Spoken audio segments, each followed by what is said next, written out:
এই ভিডিওতে থাকছে মেঘালয় পর্বতমালা, সিলেটের সবচেয়ে সুন্দর পার্ক বঙ্গবীর উসমানী শিশু পার্ক, এখানকার সুন্দর সুন্দর দৃশ্য এবং আমরা রাত্রে থাকার জন্য যে রিসোর্টটি বেছে নিলাম সেই রিসোর্টের ভিতরকার দৃশ্য সবকিছুই থাকছে এই ভিডিওতেই। প্রথমেই চলে আসলাম উসমানী শিশু পার্কে।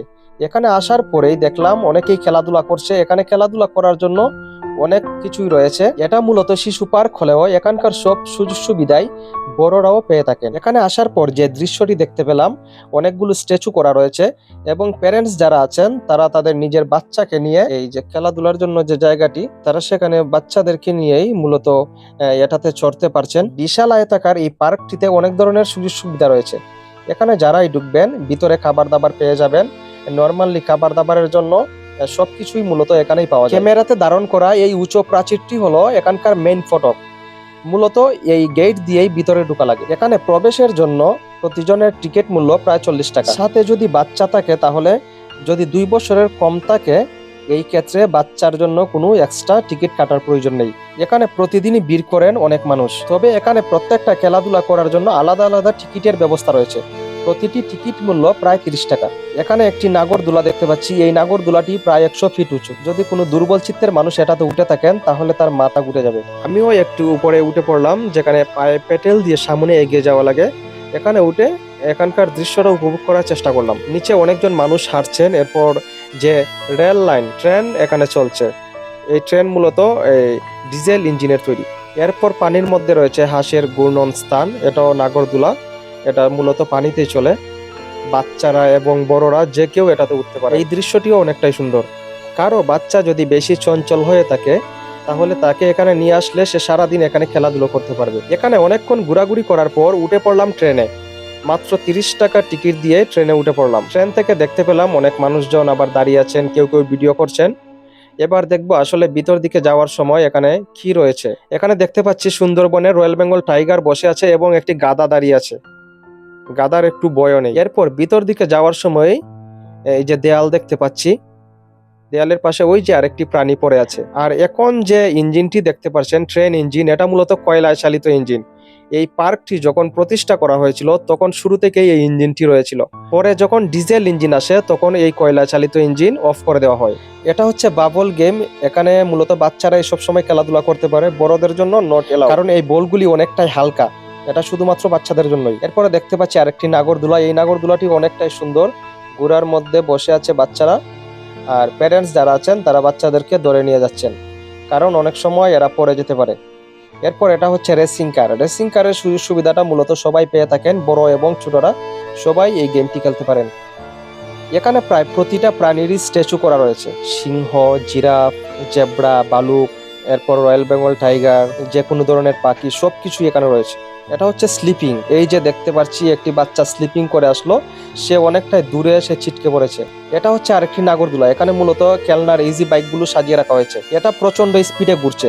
যদি এর স্পিডটা কম হতো তাহলেই ভালো, আর নয়তো এখান থেকে বাচ্চারা ছিটকে পড়ে যেতে পারে। এরপর আমি উঠে পড়লাম পা চালিত ট্রেনে। এখানে উঠে দেখতে পেলাম অনেক সুন্দর দৃশ্য, কারণ উপর থেকে সবকিছুই অনেকটাই ভালো লাগছিল। এখানে ভিতরে অনেকগুলো গাছ লাগানো রয়েছিল, কিন্তু সবচেয়ে বেশি গাছ লাগানো রয়েছে কাঠবাদাম গাছ। যেহেতু অনেকটাই বিকাল হয়ে পড়েছে, সেক্ষেত্রে সূর্যের আলোটা সরাসরি চোখে এসে পড়ছে। তবে ব্লু কাট লেন্স ব্যবহার করার কারণে আমার তেমন কোনো সমস্যা হচ্ছে না। প্রায় 4-5 ঘন্টা ঘোরাফেরা করার পর চলে আসলাম আমার রুমে। এখানে খাবার দাবারের জন্য যেটা অর্ডার করেছি, পোলাও, চিকেন রোস্ট, চিকেন তোপায়া, এরপর সবকিছু নিয়ে খাওয়া শুরু করে ফেললাম। তবে আমার কাছে সবচেয়ে বেস্ট মনে হয়েছে এখানকার খাবার দাবার, কারণ পুরো সিলেটের মধ্যে অনেক জায়গাতে খাবার খেয়েছি, কিন্তু অন্য জায়গার খাবার দাবার খুবই জঘন্য একেবারে।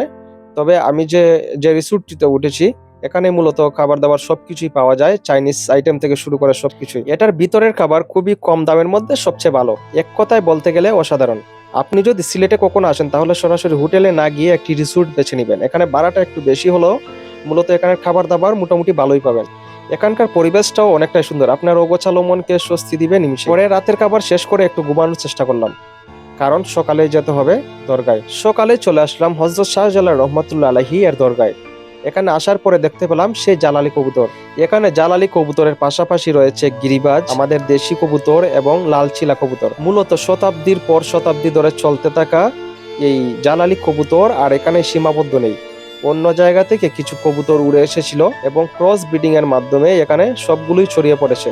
লুকমুখে শোনা সেই জালালি কবুতরটা অনেকটাই কম। পুণ্যভূমি সিলেটে যারাই আসবেন মাজার জিয়ারত করার চেষ্টা করবেন। এখানে প্রায় 2-2.5 ঘন্টা থাকার পর বেরিয়ে পড়লাম সাদা পাথরের উদ্দেশ্যে। ভুলবশত গাড়িতে থাকা অবস্থায় কোনো ভিডিও ধারণ করা হয়নি, তাই সাদা পাথর আসা মাত্রই ক্যামেরাটি অন করে নিলাম। এখানে আসার পর দেখতে পেলাম অনেক পর্যটক দাঁড়িয়ে আছেন, কেউ কেউ আবার ফিরে এসেছেন, কারণ নদীর ওই পারেই আসল জায়গাটি। সাদা পাথরে যেতে হলে এখান থেকে প্রায় 7 থেকে 8 মিনিটের রাস্তা এবং সাদা পাথর যাওয়ার পরেই দেখতে পাবো সেই মেঘালয় পর্বতমালা, যেটা ভারতে অবস্থিত। এখানে নৌকো ভাড়াটা যেমন, আপনি যদি একা আসেন তাহলে 800 টাকা নৌকো ভাড়া দিতে হবে এবং যদি 8 জন আসেন তাহলে 800 টাকাই দেওয়া লাগবে। কয়েকজন লোক ছিল যারা নদীর ওই পারে যাবে, সাদা পাথর দেখতে যাবে, তাদের সাথে আমিও উঠে পড়লাম, কারণ আমাদের ভাড়াটা একসাথেই পড়বে। আর যদি একা উঠতাম তাহলে একাই পুরো ভাড়াটা দেওয়া লাগতো। এবং যে মাঝি এই নৌকা দিয়ে নিয়ে যাবে তাকে আবার ফোন দেওয়ার পর ওইখান থেকে ফেরার সময় সে আবার এই রেটের মধ্যেই আবার ওইখান থেকে ফিরিয়ে নিয়ে আসবে। এতে এক্সট্রা কোনো চার্জ দেওয়া লাগবে না। নৌকোয় উঠার পর সুন্দর দৃশ্য উপভোগ করতে শুরু করলাম। আমরা অন্যান্য জায়গাতে যেমন দেখি পানি এতটা স্বচ্ছ নয় বা কালচে রঙের, এখানকার পানি মোটেও তেমনটা নয়।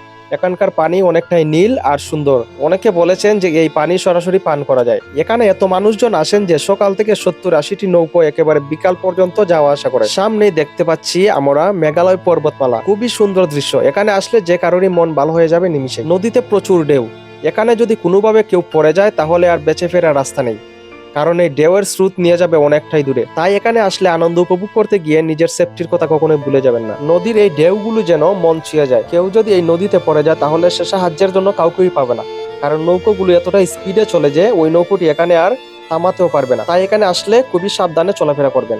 যদি ছোট্ট বাচ্চাদেরকে এখানে নিয়ে আসা হয় তাহলে তাদেরকে সেফ রাখার চেষ্টা করুন, কারণ বাচ্চারা পানিটাই বেশি পছন্দ করে। সামনে দেখতে পাচ্ছি একটা লোক এখান থেকে হয়তো পড়ে গিয়েছিল, সে আবার সাঁতরে পার হচ্ছে।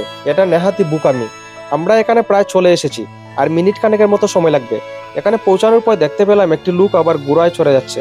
প্রচুর মানুষজন এখানে আছেন। জীবনে হাজারো ব্যস্ততার মাঝে অনেকেই আসেন এখানে স্বস্তিতে একটু সময় কাটানোর জন্য। আর এই পাহাড় এবং নদী নালা কার না ভালো লাগে। এখানে সাদা পাথর আসার পরে তেমন কোনো ভিডিও করা হয়নি, কারণ ফোন আমরা লকারের ভিতরে রেখে দিয়েছিলাম। ঠিকঠাক মতো ভিডিও ধারণ করতে পারিনি, এই জন্য দুঃখিত। একরকম সন্ধ্যা হয়ে এসেছে, তাই আবার গন্তব্যে ফিরে যাচ্ছি। এরপর চলে আসলাম আমরা যেখানে থাকবো, রিসোর্টে এখানে চলে আসলাম। এখানে আসার পর খুবই সুন্দর একটি পরিবেশ। এক কথা সিলেটে ঘোরাফেরা করার সময় এটাই ভেবেছি যে এখানে যতক্ষণ সময় আছি পুরো সময়টাই যেন ভালোভাবে কাটে, কারণ আজকে যে সময়টি চলে যাচ্ছে কাল হয়তো এই সময়টি আর কখনোই ফিরে আসবে না। তাই প্রতিটা মুহূর্তেই আনন্দ উপভোগ করা উচিত। সন্ধ্যার পর রিসোর্টের ভিতরকার ভিউ, পরিবেশটা এতটাই সুন্দর যে এখানে এক্সট্রা কোনো মানুষজন নেই, নেই গাড়ির হর্নের কোনো শব্দ। নিশ্চিন্তে এখানে বসে ভালো সময় কাটাতে পারবেন। এমন পরিবেশ কার না ভালো লাগে। আজকে দিনটা কোনোভাবে কাটাতে পারলেই হয়, কারণ কাল সকালেই ফিরে যেতে হবে বাসায়। এরপরে হয়তো আবার বের হবো অন্য কোনো গন্তব্যে, সেটা অনেকদিন পরেই হবে। এই ভিডিওটি আপনি কোথা থেকে দেখছেন অবশ্যই কমেন্টে জানিয়ে দিন। আমি চেষ্টা করব প্রতিটি কমেন্টে রিপ্লাই করার জন্য। আর হ্যাঁ, পরবর্তী ভিডিও পাওয়ার জন্য চ্যানেলটি সাবস্ক্রাইব করে রাখুন। দেখা হচ্ছে নতুন কোনো একটি ভিডিওতে। সেই পর্যন্ত ভালো থাকুন, সুস্থ থাকুন। আল্লাহ হাফেজ।